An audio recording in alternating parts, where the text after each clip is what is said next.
There's a midrash that points to a verse in this week's Torah portion that talks about the daily sacrifice. With 2 daily sacrifices in the morning and the afternoon every single day. That is a central verse of the Torah, which of course begs an explanation. Why is that so central? Even more so than love your fellow as yourself?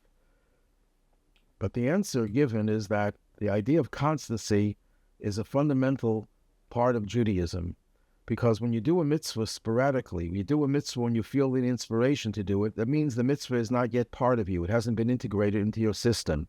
When you do something constantly, every day, without fail, nothing ever changes, that reflects an attitude towards the mitzvahs, that the mitzvahs are part and parcel of who I am. And that is the essence of Judaism, to integrate God, to integrate mitzvahs, to integrate Torah into our system.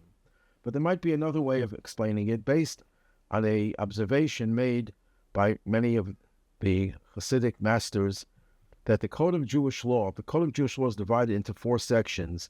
The first section, called Orach Chaim, the path of life, details all of our obligations as a Jew from morning till evening, all of our prayers, all of the holidays, of course Shabbos, and it begins with the word Tamid, and it ends with the word Tamid. I don't mean exactly the first word, but at the very beginning, it quotes a verse in Psalm, Shivisi Hashem lenegdi samid. God is always before me, Tamid, constantly, all the time, King David says. The end of the section of the Code of Jewish Law, Orach Chaim, ends with a verse from Proverbs, V'tev leiv mishta tamid. A contented heart is always celebrating. Again, the word tamid, constantly. So when the Torah in this week's portion says there are 2 tamids every day, what are these 2 tamids? The 2 tamids are always having God before you and always being happy. And if you think about it, these 2 are interconnected. Why is a person sad? Why is a person depressed? Why does a person not have the ability to rejoice? Because people have lives that are punctuated with sadness, with misfortune, with problems, with all sorts of obstacles. And it's only human nature for people to be depressed. If not full depression, then to be sad and to be down. And we can't serve God with joy in that case. What is it that causes a person to have those reactions to negativity? It's the fact that he doesn't feel the awareness that God is there, that everything that happens is by divine providence, and I have God in front of me. When things go well, God is there.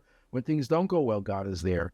You're going on a trip and suddenly the car goes past the exit that you had to take, and you're on a different road and it's out of the way. Instead of getting upset and getting angry, you realize, you know what? God is running the show. He wants me to be at this place. There must be some reason for it. There's many stories told of people who got lost. And because they got lost, they were able to fulfill a mitzvah. They were able to save a life or whatever, or their own lives were saved. So whatever happens, you have to always look at it as that God is responsible. And therefore, I put all my worries on God's shoulders, and I have no sadness. I'm always happy. So when a person has the first tamid, the tamid that God is always there before him, he will also have the final tamid, mish tov leiv mishta tamid. He'll always be celebrating. He'll always be joyous. And it works in the reverse as well. When a person is happy, what is the concept of simcha, of joy? Simcha is expansiveness. You're open. You're receptive. You're open to reality. You're not closed in a cocoon. So when a person is besimcha, when a person is in a state of joy, they're receptive to God. When a person is depressed, that means they're closed and they can't be opened to God. It also says God does not dwell except when a person is in a state of simcha. When Jacob was grieving over Joseph for 22 years, God didn't reveal himself to Jacob. Why? Because God only reveals when a person is in an expansive mood, when a person has joy. When a person is depressed, they're just not receptive to the divine. So it works in both directions. When you keep God before you all the time, you'll be happy. And when you're happy, you'll be receptive to the God's presence. And that's why that's the essence of Judaism. The essence of Judaism is to be receptive to God. and receptive to God in a way that brings joy and happiness, that changes everything that we do, transforms it from a dead type of observance to a real living, thriving type of existence.